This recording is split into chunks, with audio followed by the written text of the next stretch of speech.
Welcome back, everyone. I've got a really packed show for you guys today, so let's get going. Let's start off with our new releases. The exclusive PlayStation 4 title Days Gone is out, and reception is pretty mixed, sitting at a Metacritic score of 72%. Looks like zombies are like so yesterday. So let's talk about something far more interesting, Mortal Kombat 11, which came out this past week to positive reception. The game honors its legacy by taking its original characters and mashing them up with their modern variant for an overall fun, over-the-top, gory fighting game. Now, the game released with a launch trailer that included the famous Mortal Kombat soundtrack theme song from the 1995 hit film, hitting all those wonderful nostalgia notes. It's not all rainbows and sunshine, though, as the game has polarized its audience with the decision to de-sexualize its female cast. So to recap the situation, Mortal Kombat 11 features new character designs for everyone's characters from Scorpion to Katana. And while the male characters range from fully clothed to topless, the female characters are always fully clothed. This is a deviation from the series' 20-plus year legacy, which often depicted women in sexy outfits revealing legs, boobs, and just about everything else. Now, the lead character designer, Brendan George, is responsible for the new character design direction, to which NetherRealm Studios has fully embraced. Steve Barron, the NetherRealm's art director, shared in an interview, quote, "Our design is just getting more mature and respectful. You're not going to wear a bikini to a fight. You're not going to be showing so much skin. I think it's just what the game is about. You're going in for a fight for your life, and you're not going to be wearing such scantily clad items." So now we're going to start talking about what's realistic in a game where you fight as a guy who throws ice from his hands or a thunder god. Come on. Now, the result of this decision has led to many fans venting their frustrations online and even review bombing the game on Metacritic. It's an interesting topic worth a closer look, though. What would a woman wear to a fight? Are they more sexualized than men? Should more game studios take this approach? Well, let's talk about this. Starting off with Steve's comment that a woman wouldn't wear a bikini to a fight for their life, we can look at history for a look at traditional female battle attire. Our history books don't have much in terms of details of women's battle attire because, as far as we know, war and sports was traditionally reserved for men. Now, the few examples I can think of, however, show a pretty similar pattern that women weren't that different from men. What a surprise. In China, we have the warrior woman Mulan often depicted in full robes and battle armor. I'm not talking about the Disney design either. However, her story has her impersonating a man in battle, so maybe not the best example. Another example is the famous Joan of Arc, often depicted in traditional French armor, showing off absolutely no skin. If we look to the ancient culture of Sparta, which was known to have plenty of female warriors, they were known to wrestle naked, just as men did back then. So looking at our history in brief, we can say women pretty much wore what men did when it came to battle, and both genders wore quite a bit of defensive gear in wartime. So point goes to Steve here. When it comes down to a battle for your life, yes, you want to be well protected with functional clothing. On the flip side, however, if we look at modern fighting entertainment such as WWE or UFC, it's a whole different story. Traditional wrestling has always encouraged little clothing, with the sport being originally done naked in its history. Modern wrestling has men wearing the bare minimum to keep their package together, while women have tight functional clothing to make sure everything stays in place, if you know what I mean. The same is done in UFC, which is done for practical reasons, as if any competitor had loose clothing, it would be detrimental to their fight. Their opponent could easily grab their clothes and use it against them. It's worth noting that before women would compete in this form of entertainment, they were usually involved in little more than eye candy, wearing an actual bikini and holding a sign indicating which round the fight was in. This depiction was far more sexualized than anything else we're discussing here today. So looking at fights from this modern entertainment view, I'd say Steve at NetherRealm is wrong. Is less clothing in this case more sexy? Well, fit women or a fit man wearing little clothing is pretty attractive, yes, but their outfits are functional, and the result of their training regime is what makes them sexy here. I mean, if a guy like me wore what a wrestler wears, I can guarantee you that would be the opposite of what sexiness is. Now, another point I want to bring up, which I think is what Steve and Brendan were going for here, is maintaining the integrity of their female characters. There are many psychological studies out there that proves that women dressed in sexualized clothing are judged to be less competent and less moral than a woman dressed in less sexualized clothing. And the same goes for men too. So with that in mind, it's very possible that instinctively the designer chose not to put their characters in sexualized outfits, as that gave their perception of the character a higher sense of competence and moral, and that's totally fair. If you were trying to design a badass character, regardless of gender, you probably wouldn't add a big red clown nose on their face because you'd feel that makes them less badass. I think it's the same situation here with the clothing choices. The artists felt their female characters were more badass with not overly sexualized outfits. Now let's look at the history of Mortal Kombat, a game series spanning over 2 decades and targeted towards a mature audience celebrating violence and sexy characters to a certain point. It's nothing on the level of the Dead or Alive series, which fully embraces its sexiness.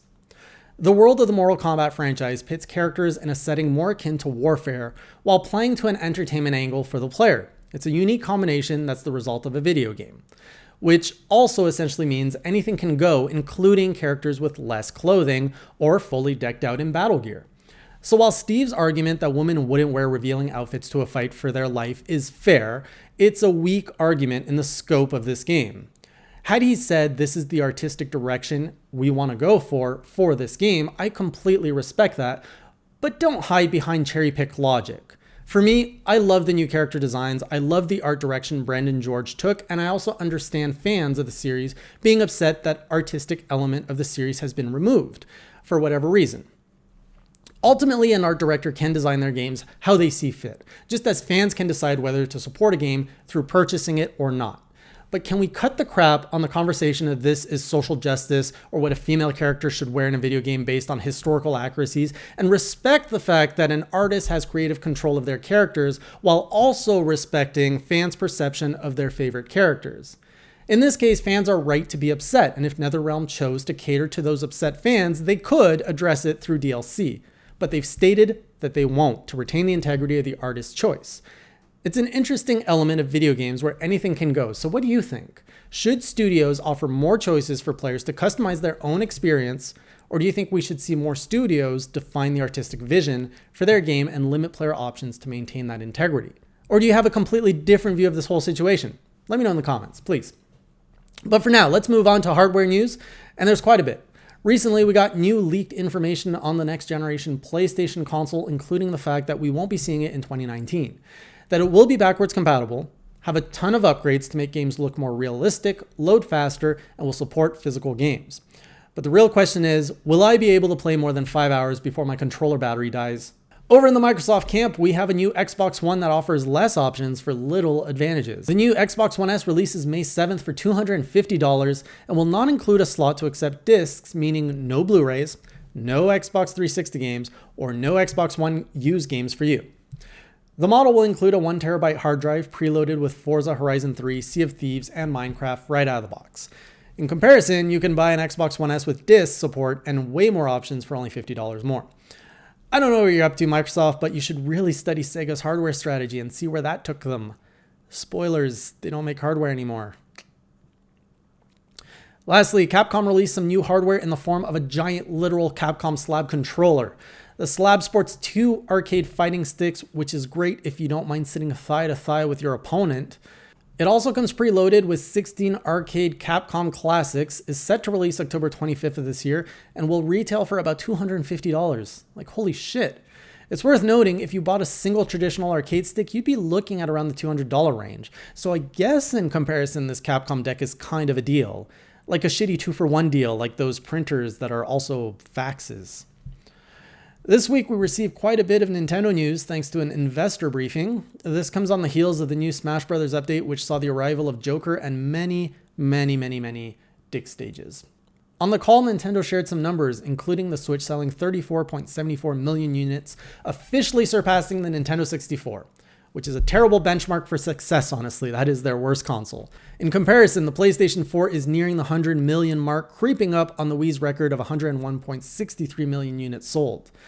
Nintendo also shared the number of Switch Online users, which is sitting at 9.8 million, of which 2.8 million played Tetris 99, and of which 99% caused me to rage quit and scream like an upset little girl. God, I hate you all. Also this week, Nintendo quietly pulled down all mentions of Wii, WiiWare, DS, DSiWare, and Wii U from its website, officially closing off the Nintendo Reggie era, whom, by the way, is enjoying his retirement by joining Twitter and tugging at everyone's heartstrings with some really emotional posts. Lastly, Nintendo announced that it will be holding closed beta tests of Mario Kart Tour for Android next month. Japanese and North American players can currently sign up for the beta, which will run from May 22nd to June 4th. Check the description for a link for that. The game is scheduled to launch this summer on both iOS and Android.